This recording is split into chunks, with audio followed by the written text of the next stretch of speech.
petit garçon. J'avais envie de raconter mes souvenirs d'école. Et j'ai dessiné ma classe, j'ai dessiné ma maîtresse, j'ai dessiné mes camarades de classe, j'ai dessiné ma cour d'école, et au moment de me dessiner moi, je me suis dit je vais pas me mettre moi, je vais mettre un autre personnage qui va jouer mon rôle, comme ça je pourrais raconter beaucoup plus d'histoires que si je raconte que mes propres souvenirs d'école, parce que j'en avais pas beaucoup. Et j'ai mis ce petit bonhomme avec une mèche sur la tête, que j'avais trouvé quelques jours avant.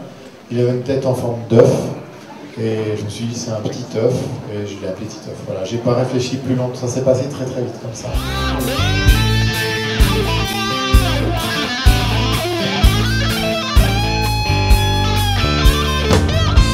Ça représente quoi Titeuf pour toi? Bah mon enfance quoi.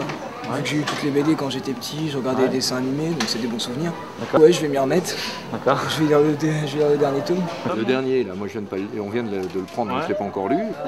Mais tous les autres, je les ai lus et relus et re-relus. Oui. Pour les parents, c'est un vrai bonheur. Ça évite de répondre à un certain nombre de questions qui sont parfois embarrassantes. Il l'a fait pour nous, donc il faut le remercier. Et Titeuf aussi, il fait partie de la famille. Pourquoi t'as créé Titeuf? Allez-vous faire un tome 14? Comment vous êtes venu l'idée de la mèche? Le cœur de Titeuf restera-t-il toujours petit? Nadia, elle existe vraiment? Jusque-là, son rapport avec les filles n'était pas très heureux, on va dire. Enfin, il les représentait vraiment, ce qui est très souvent, très fréquent à cet âge-là. C'est d'un côté il y a les garçons, de l'autre côté les filles, qui se regardent sans se comprendre.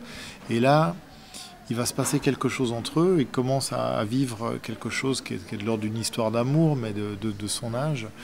Donc, ça permet de dessiner ce qu'est être amoureux à son âge-là.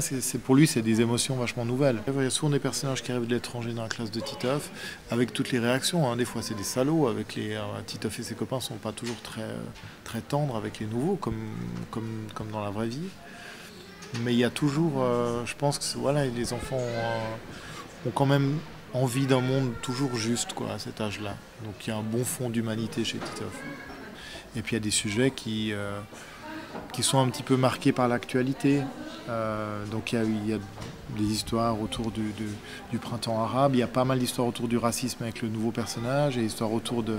on a beaucoup parlé des indignés par rapport à tout ce qui avait été malversation bancaire, boursière, donc il y a aussi une histoire là-dessus, même si c'est avec une compréhension enfantine du problème.